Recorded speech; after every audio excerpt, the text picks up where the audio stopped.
Another problem is that students should want to know how their work will be evaluated. Why? Because knowing how their work will be evaluated will help them understand what's important in the course and where their focus should be, how they should focus their limited time. So in my courses, every assignment that's evaluated for points or for credit has a rubric and explicit instructions. And I try to be explicit um, because I think I get better results. And I tweak instructions almost with every iteration of the course. Like I can remember when I see a student who's obviously misunderstood something, I look at the instructions, well, what could I have done differently here to make that more clear? Sometimes students read the instructions, perhaps not as carefully as they can, or they could, and then they view the rubric, but they're still not sure what to do or how, or they get started and they get stuck. And that's where an assignment walkthrough can be very beneficial. The third problem: many learners work and have family responsibilities. They do their coursework any hour, day, night, 7 days a week. More often than not, I'm not available to help them at that moment when they need help. And that's where I like having an overkill of explicit instructions. And by overkill and explicit, I don't mean lots of reading. I don't want to give them extra reading.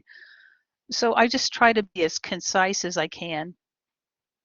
When students are confused or have questions, for me, that's an opportunity to improve a resource or to improve the course. Um, a lot of times I find that students will start their question to me if they're emailing or text messaging or however they're contacting me. They'll start with an apology, like they're sorry for taking up my time, but I always thank them when they ask me a question because I see that as an opportunity to improve the course.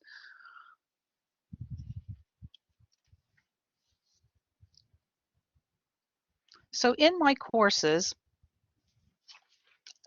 I think at least the way they're laid out in the course, on the module pages, I, I, I would say they're designed with this basic process.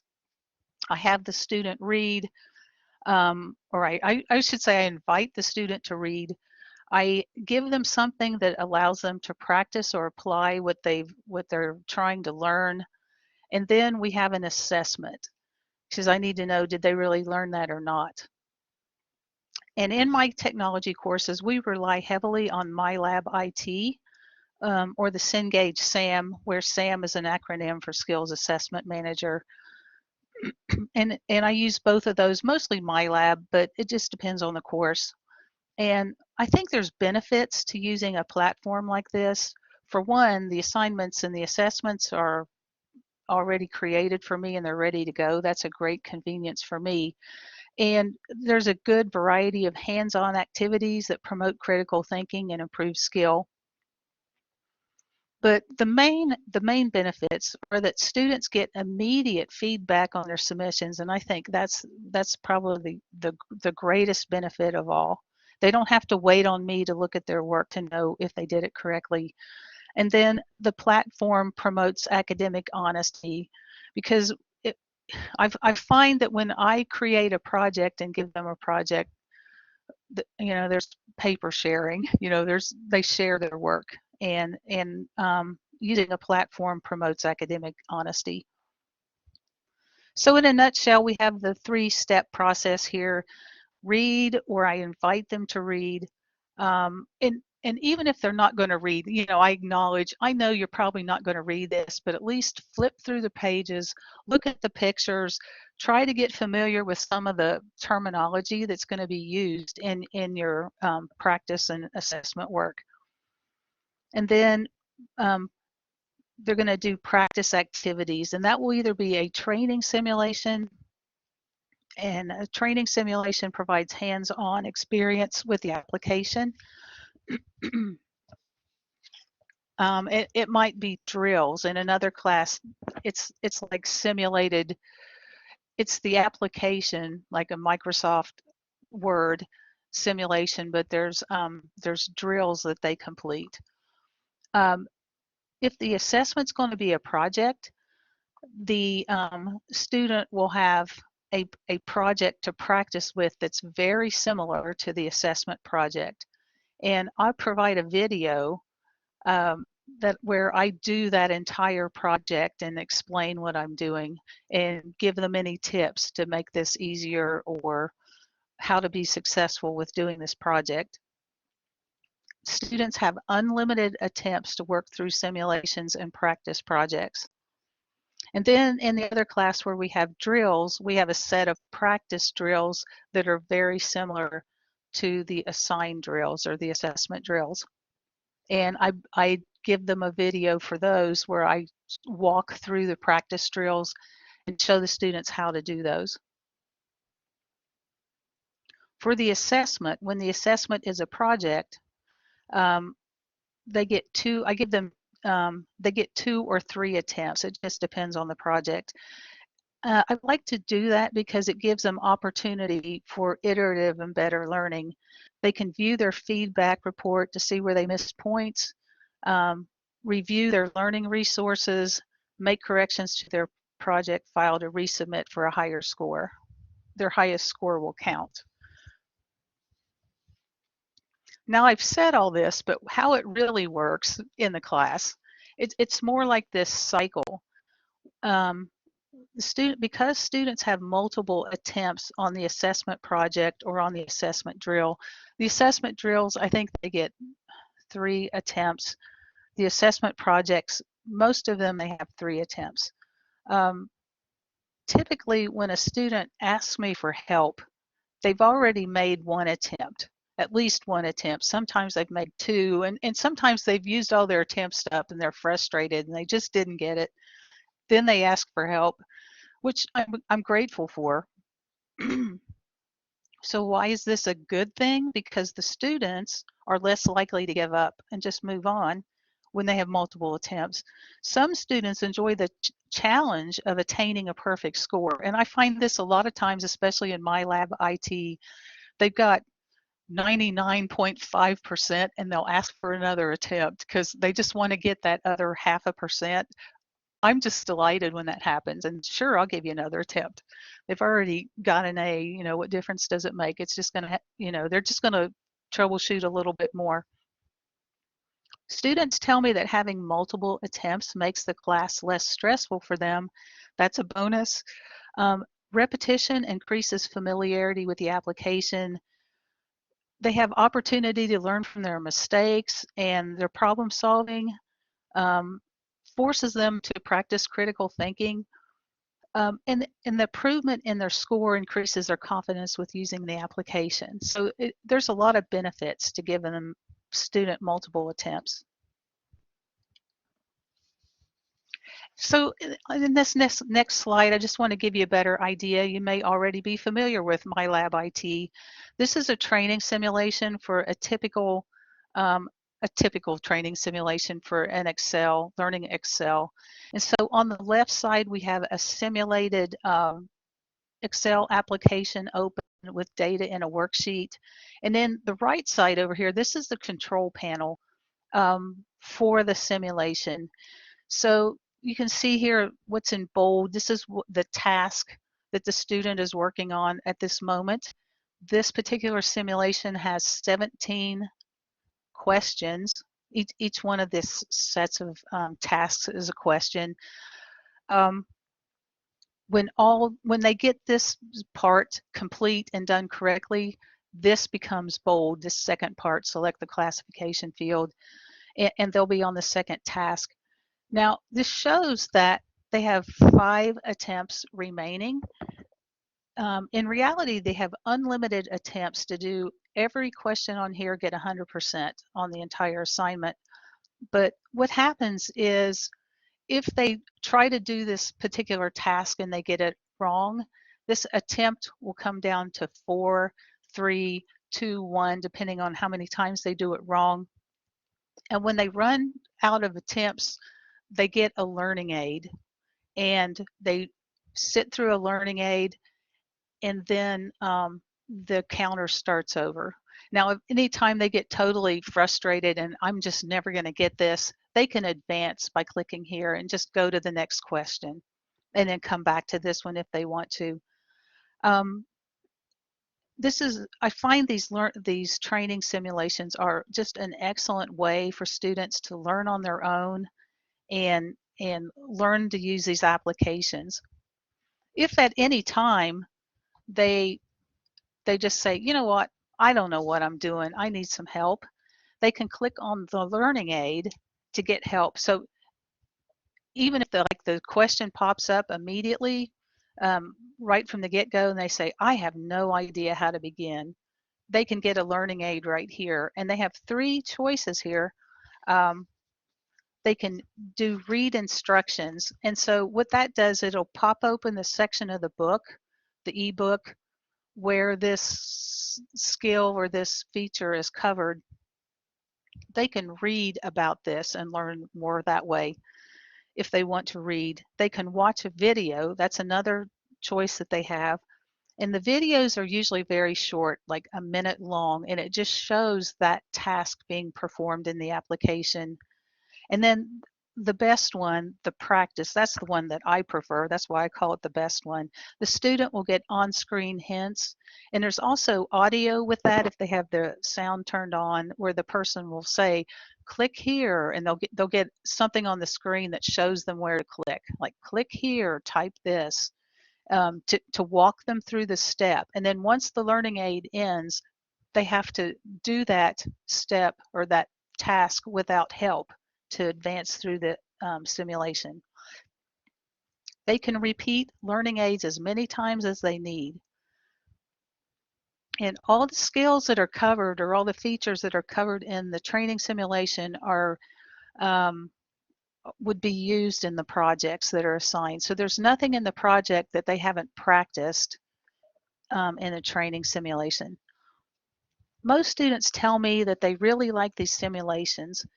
A few will tell me that they get 100% on the simulations and they still struggle to do the projects. And why is that? One thing that's a problem is they might be using a Mac rather than a Windows PC, and the Office application is a little bit different on a Mac. So it may not be exactly what they practice because these simulations are like a Windows PC look, and they might be using a Mac. Sometimes, I believe, from what I've witnessed, students will just click learning aids. They're not really learning, they're just getting through the assignment. So they rely too much on the learning aids. They don't think enough or pay attention enough to what they're actually doing. So they're repeating or memorizing isolated things rather than really absorbing the whole look and feel of the application. And I would say probably the main problem, if they've done well on a training simulation and they're not doing the project, is that they're just not reading the project instructions carefully enough.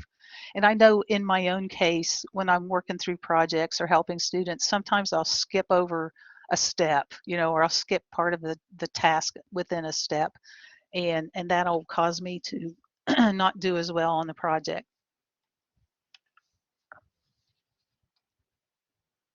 So this is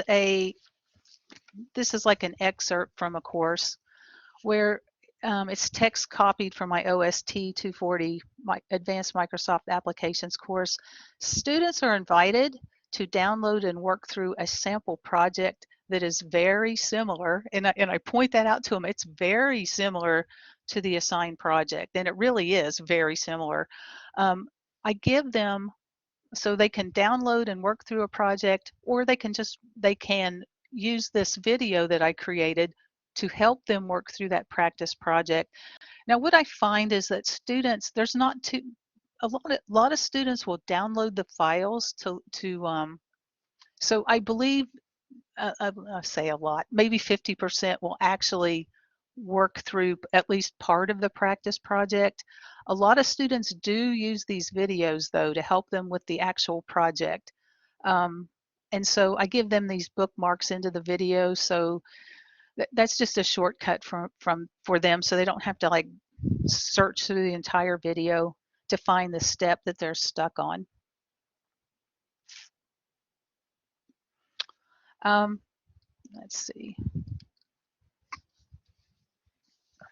This would be sample content for the assessment project. And I tell them like, how much is it worth? This project is worth 100 points. You have 3 attempts. And I always remind them, the practice project is very similar to this assigned project. And so no matter how many times I say that in the course, and I say that in my videos and everything, that this is very similar, I always have students who struggle and they say, oh, we're halfway through the course. Oh, I didn't even notice that we had these videos to help. So, I mean, you can give it to them, but they don't always know where you're trying to direct their attention.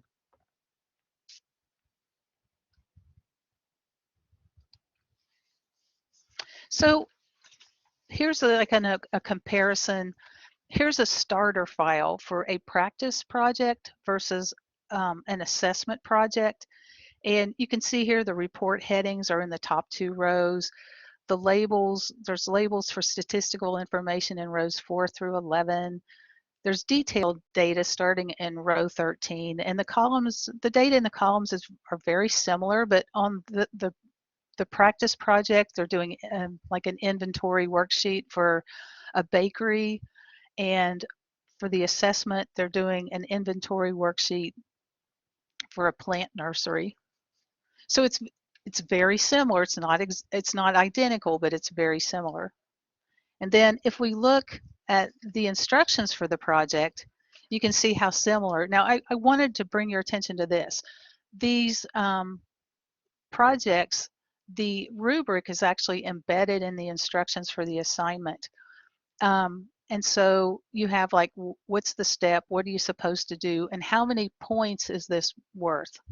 So each project is worth 100 points, but how many, so they would know, well, if I don't do this, if I don't do this right, I'm only going to miss 2 points. It might be that they're only going to miss 2 points for that step, but it's really going to mess them up farther down the line in the project if they don't do that step correctly.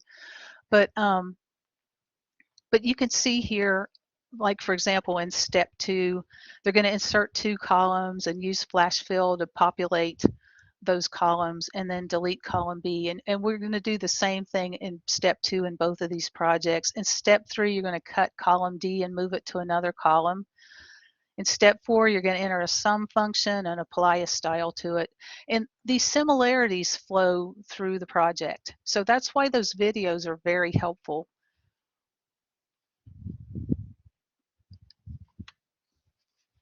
And then if you look at the finished product, the finished assignment file, you can see the similarities, as far as what it's going to look like.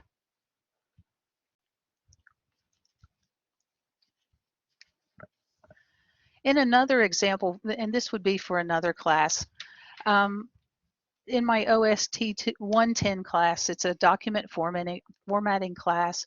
Students learn to produce a variety of business documents, including, a properly formatted memo. And so I invite them to read about memos and what a memo, how it's formatted, what it's supposed to look like. They have an option to do to do practice drills where they create where they practice creating memos. I give them a video that shows how to do those practice drills. And in Cengage SAM, these drills, they're simulated.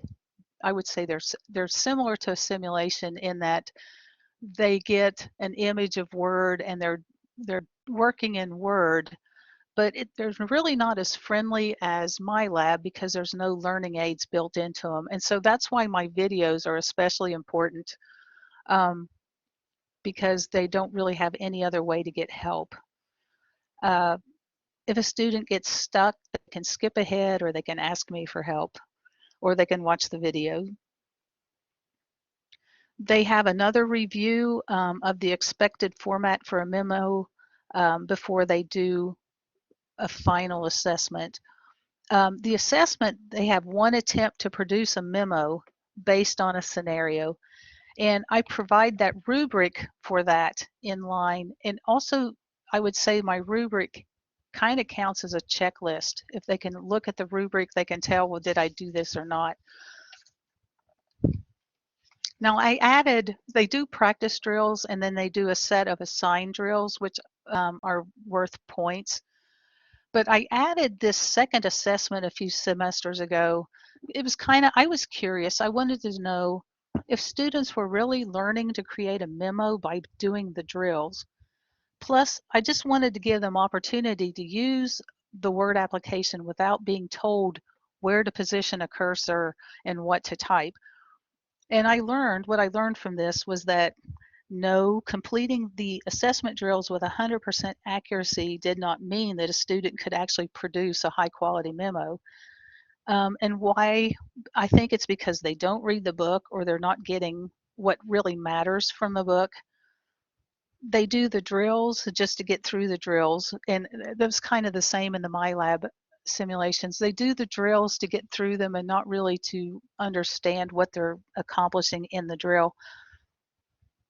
So I added a page in the module before the last assessment to actually produce a memo to give them some guidance. And I see that as one last attempt to call their attention to what really matters.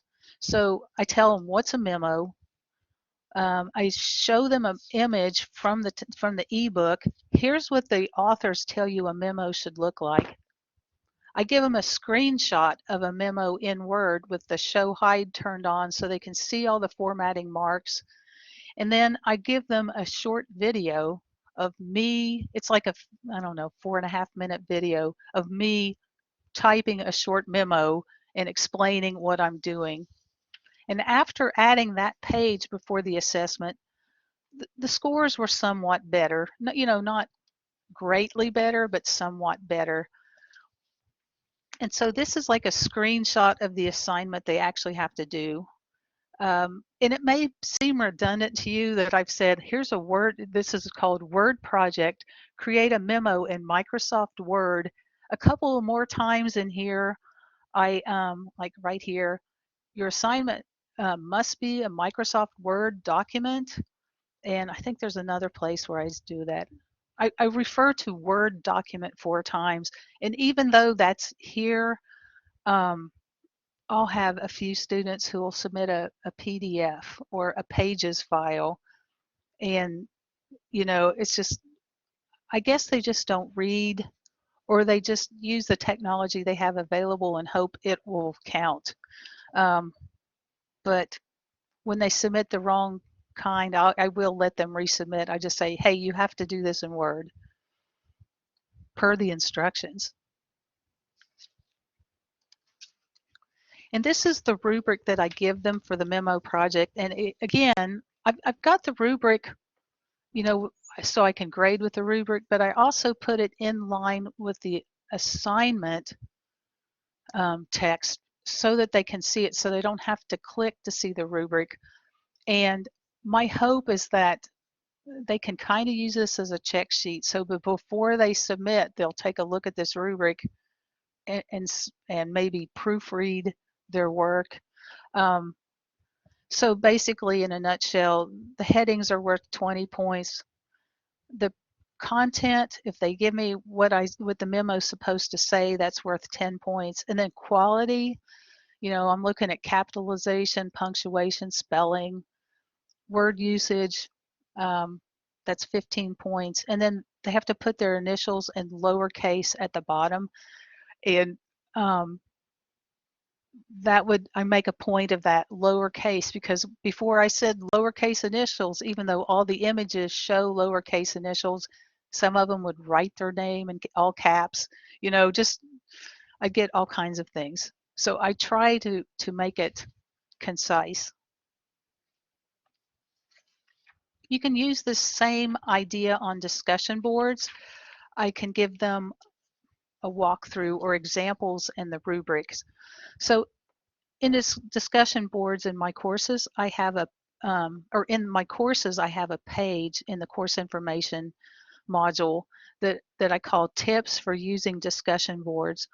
And I kind of explain the rubric to them right then and there um, for all discussion boards. And I give them example posts and I say, here's an example of a post that does not meet expectation, one that's a good post and one that's a great post.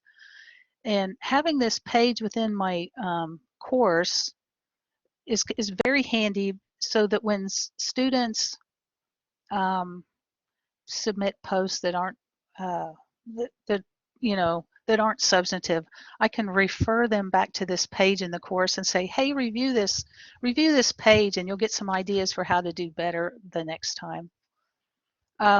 So on my rubrics, the number of posts, they have to post 3 times, that's 20% of their score. They have to be timely, meaning I want them to make the first post at least 1 day before the due date. So somebody might have time to see that and respond. They have to write enough content that somebody could be inspired or that there's something to reply to. I don't give them a minimum number of words because I find that they'll give me that number of words and it'll, be pretty meaningless. It'll just be a lot of reading and nobody wants to read it. And then writing skills, they have to try to write well. And then I give them examples. So, I try to keep these short. So I say, okay, this one doesn't meet expectations for the assignment. If they just agree with somebody, restate what they've already said and give them some kind of praise. Of course, that's a positive thing. And it's great to encourage, but you have to put more substance in the post. It has to be something new.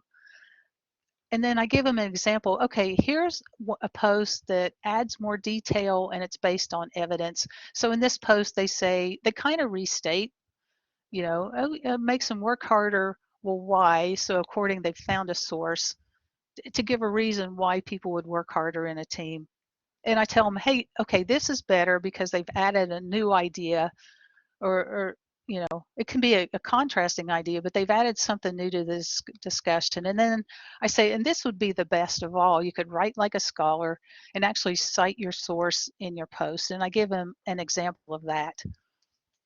Of course, the one in the middle, the good post, is going to be good enough. But if a student gives me like citations, I'll give them feedback. I'll let them know that that's a great thing that they're doing. They're showing other students how to write like a scholar.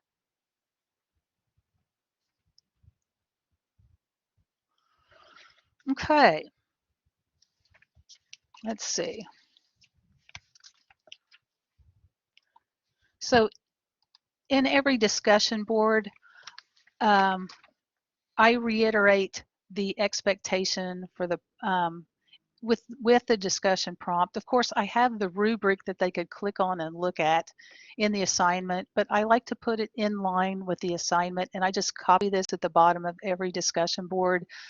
Submit your response at least 1 day before the due date. Reply to 2 other posts. Use your best writing skills. Write enough content. And then I always remind them, you have to submit your response before you can see posts from other students. I use that setting because it encourages originality. Um, but I've had students tell me, oh, I didn't know there was anything. I didn't know people were participating. So I always remind them, okay, you're not going to see anything until you submit your post. We've got a question in the chat. Okay. Lisa Red Miles, how much of this do you give them as individual instruction and how much do you give them as a reply to their post so that others can learn from it? Um, do you know, I don't put feedback like that. She's referring to the feedback you mentioned. Okay. I don't, I honestly, okay, so our first discussion board is introduce yourself. And it is, I grade that one very leniently because it's the first one.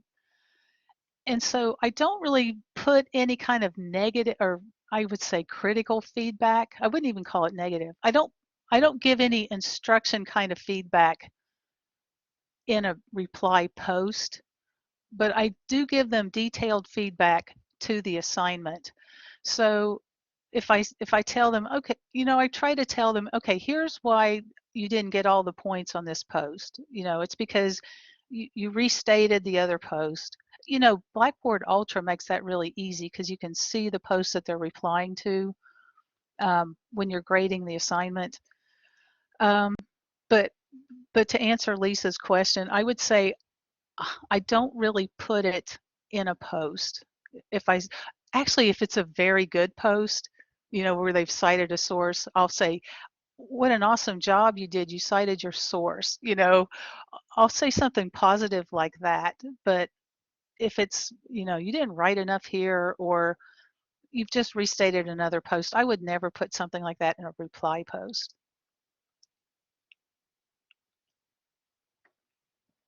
Does that answer the question? I hope it does.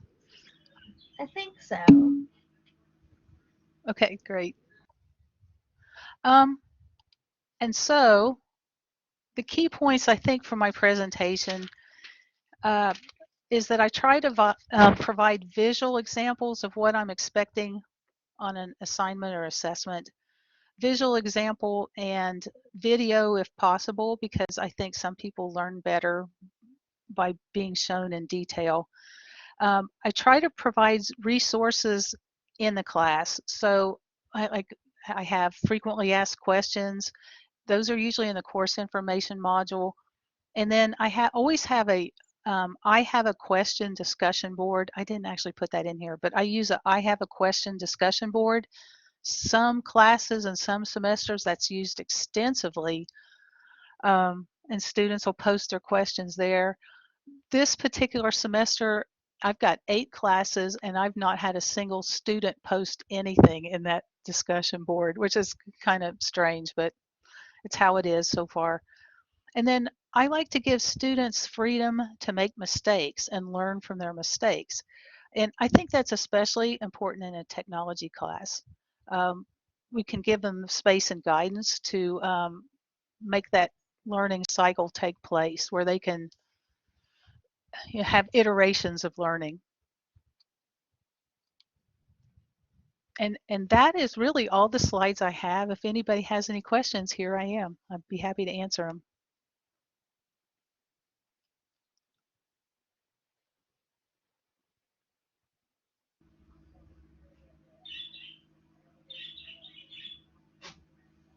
We don't have anything in the chat. If you'd like to come off of mute and speak your question, that'd be great too.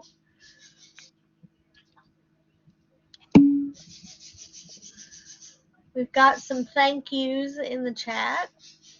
Yeah, I have that open. I can see them. Okay. Appreciate that. It's my pleasure.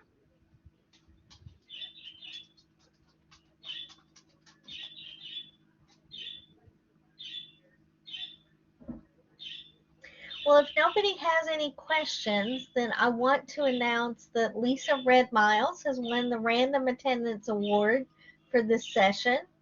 And won a copy of Dr. Plott's book, Cultural Intentions, and the Office of Online Learning will get with you next week to send you the awards. So, and I believe, did you see the question or comment come in, Lisa? For not a question, but I find practice of hiding other students' posts. Yeah, I agree with that too. Hide the post until they can't see the post until other students have posted. Yes, that encourages originality. I Mm-hmm. think that increases stress too, but it also encourages originality. And in my courses, the discussion boards are, they're kind of low stakes. They're only 20 points. So, it's not that big a risk.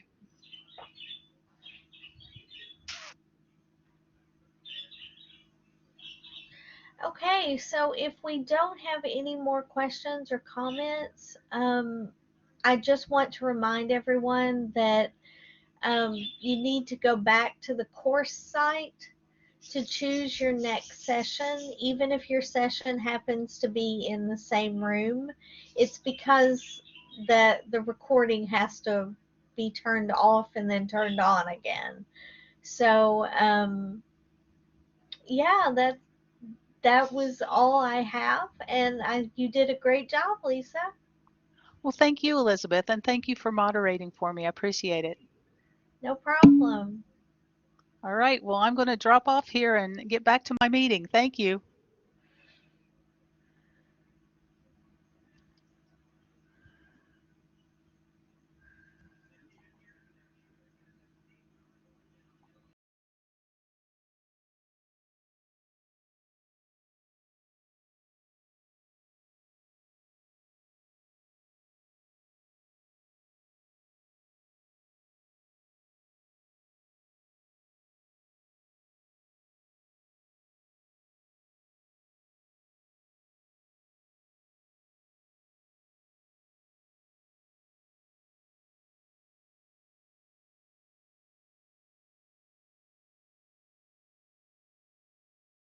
Hi,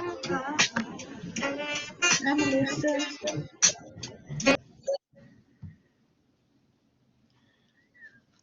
Hello, how are you? I'm fine. How are you doing? Good.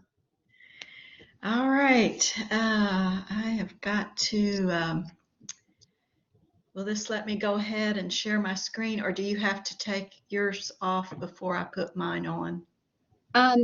Well, let's see. You can upload your file if you're going to share files, or if you're going to share screen, then you just you'll share the screen like after this intercession presentation kind of fades off. So, Okay. Okay. Let me just upload files then. That might be easier. You think? I like to upload files because then I can see the side panel, and Yeah. even though I'll be kind of monitoring the chat for you, but it I don't know. I just like to see who's in the room, or if I need to go back and remember somebody's name. So, Mhm. Okay. So let me, and I've got your bio, Julia okay. LaFoon Jackson. Yes. Julia LaFoon Jackson. Perfect. All righty. Let's see here. Yeah, I've got that pulled up so I can introduce you. All righty.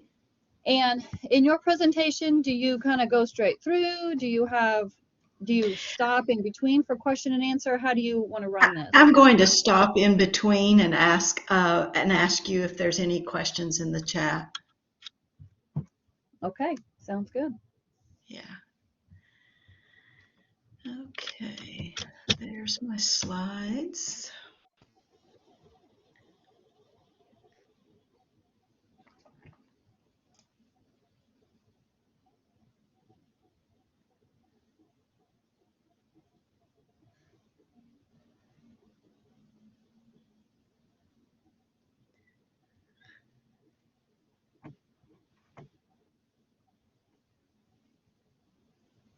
So did you get presenter access? Let me Yeah, look. you should I'm have it because you, uploading I must have because I'm uploading my PowerPoint right now. So yeah, let's yeah. see. I'm looking on the attendees list, and you're listed as a moderator. So something interesting that we found is that a moderator can both Uh-huh. present and record, and a Hmm. presenter can only present, not record. Interesting. That is interesting. Yeah, yeah. So So are they asking you to record? yes. Okay.